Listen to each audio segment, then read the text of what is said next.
for her, she didn't really take note of signposts. Her life just kind of kept moving along, and she thought it just started last year and didn't really take note of it. What mattered to her, though, along the way, were words.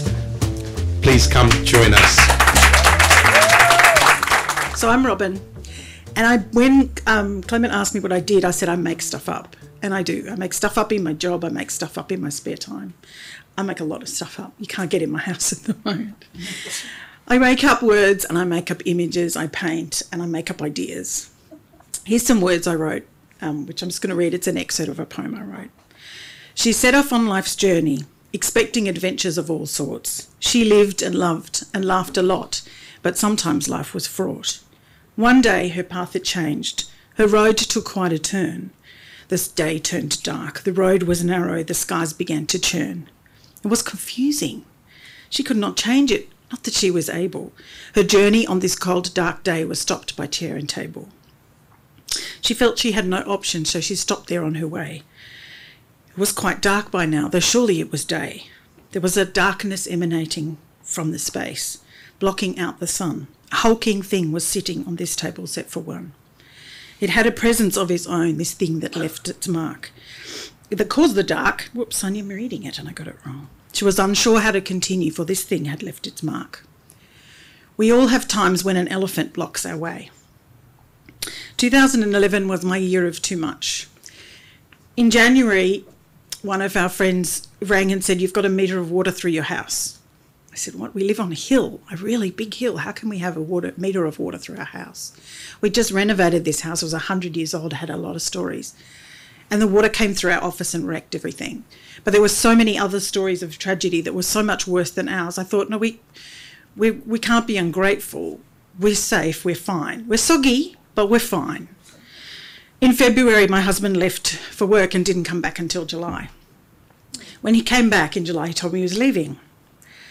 I thought it couldn't get any worse, but I was wrong. For the last 5 months of 2011, I had a daughter with a chronic illness. One of my sons finished school and I couldn't give him the attention he deserved. All right. I started my first full-time job in 22 years. It was way harder than anything I thought. I had to move out of my beautiful house and I moved into the house of mould. We called it the house of mould because it was disgusting. But it was cheap and it was close to my daughter's school, so she was safe. Plus I found a dead woman's ashes in that house in my bedroom, so... It's a true story. I didn't have it in my notes, but it's a good story. I was cleaning up and saying, this is the first day of the rest of my life. I'm going to move this awful old piece of furniture, and it was a bit heavy. And I went, oh, look. I got out this big box and I looked at it and I went, oh, this is funny. What's this? And it had the names of the woman who'd owned the house, and her children had not taken her ashes out of the house when they rented it to the slightly hysterical, recently separated woman with glasses on tap. And I looked at the box and I went, oh my God, they've got a dead woman in my bedroom. And I stood there for a minute and I thought, she must have been a really nice woman. And I put her back in the drawer and I thought, nothing worse has happened to me since I moved into this awful house. So she must be a good luck charm. And I emailed her son and I said, I have your mother. She's not bothering me, but you might like to know where she is. He never responded to me. When we finally moved out of this disgusting old house of mould because it was uninhabitable, and I told him it was uninhabitable and he should be careful about the crappy pine chest of drawers in the main bedroom with his mother's ashes in it, he emailed me 2 weeks later and said, did I know the whereabouts of the large, somewhat threadbare rug that was on the living room floor? And I went, what about your mother?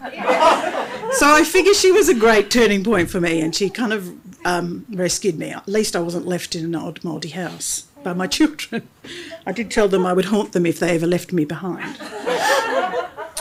So before the end of the year, it gets worse again. One of my dearest friends died of cancer, leaving 4 children and a wife. And that was a really difficult time for me because I'd kind of got through my own grief in that immediate sort of way, and I had to relive it with this friend who would have done anything to stay for his family. So I walked into 2011 in a flood, and I walked out with plantar fasciitis in both of my feet and an allergic reaction to the strapping tape. So it was a pretty... So I've told that story so many times now that I kind of tell it as a bit of a joke because that's the best way to tell it for me. But thanks to Clement, I've told it with a bit more meaning. I was so busy trying to eat my elephant. I was so busy trying to survive that I couldn't really do anything else. But my kids gave me purpose, and I thought, well, I have them to look after, I'll be fine. And then they all left. I went from purposeful to lost and lonely in a heartbeat. In many ways, my story started 8 years ago. But in so many more ways, my story started at the start of my life. Just after my youngest finished school, I realised it was time to do something else.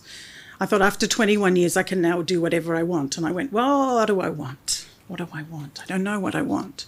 So I thought, okay, I'm going to start again. That's going to start again. So I packed up this important stuff for my life, which was a Kindle so I could read, a laptop so I could write, some paint so I could paint, sewing machine so I could sew, and very sharp kitchen knives, which are essential, don't laugh. I think there were some clothes in there, but they were way down the list of priorities, and it's interesting what you have to choose when you have a chance. So I drove away and I decided I'd learn something. So I enrolled in the Diploma of Graphic Design at CATC, and some of my esteemed lecturers are here today, I think. I think I saw you before. And I had a part-time job of 27 hours and a full-time study load of 9 hours, so I'm sure the irony is not lost on you there of that timing. To get to work, I had a 40-minute commute, and I went on the bus. There was no parking back then. So I went on the bus, and I had 40 minutes on the bus. So I was restless. I was so restless. I thought, this is excruciating, a waste of time. I'd been so busy for so many years looking after people, making things, doing things. I was just sitting there going, oh, my God. So I started writing. I wrote about unpalatable elephants. I wrote about the people on the bus. I wrote about stuff out the window.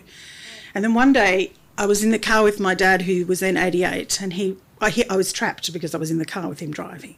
And all my life, my dad's had ideas and bought lottery tickets, and he's never won any money in the lottery that he reinvests from the $2 scratchy. But he had this idea, and he said, I've got an idea for a book. And I thought, you know what, I can maybe just write that. I've got nothing better to do. So I sat in the same seat on the bus every day, coming to work, and I wrote for 40 minutes. And one day, I finished writing 135,000 words at the Carina shops.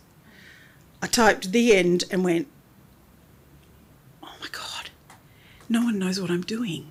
I've just written a book. I couldn't believe it. It wasn't a very good book. I've taken a lot out since then, but it was so incredible that I actually was so proud of myself.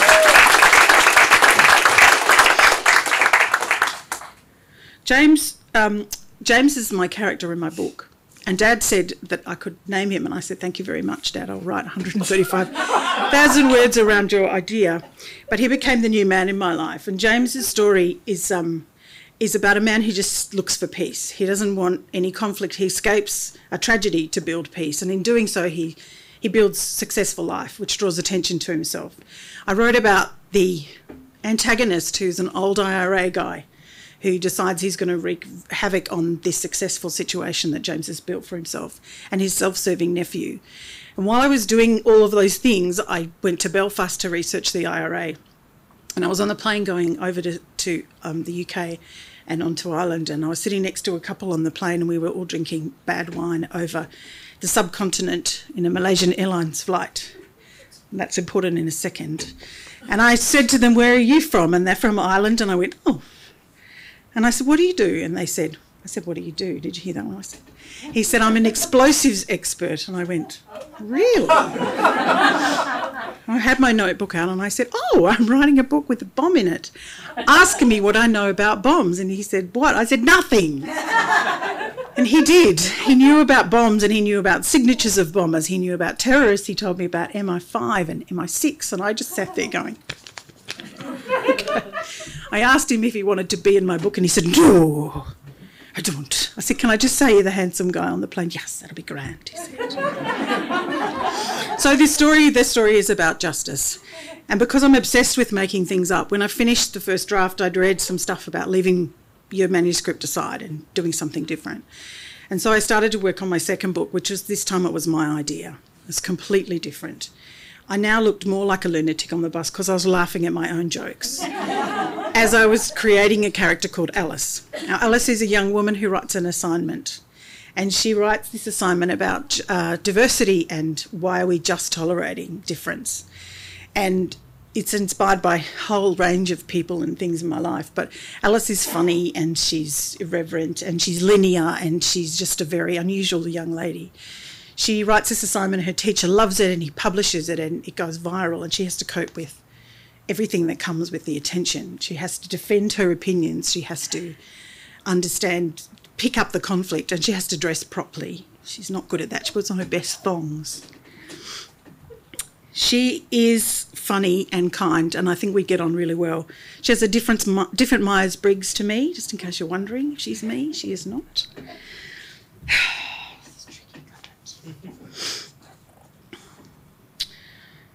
Now I know that my life didn't just start 8 years ago. I know that I'm the sum of we're all the sum of our parts. I've worked in over 30 jobs in over 10 industries. So what I understand now, what I appreciate now, is that our students are going to expect to work over multiple careers in their lives. And what I feel grateful for is that I actually get it now. I understand that working across different spheres means we learn stuff about what makes people happy and how we can connect with the people we look after. And so I just encourage us all to support our students and let them embrace all the opportunities that come their way. And I probably should have thrown these away because it's not like you coached me. Even though I hate to relive that time in my life, and eating that elephant was so awful, the cliches are true, including the one about one bite at a time. And I didn't have this in there either, but if you ever give a cliche to a morning woman, just be careful, she might step on your foot or punch you in the nose. In many ways, my story did start 8 years ago in the House of Mould, but in many, many ways it just keeps on starting and it just keeps on adding to the whole lot. So thank you.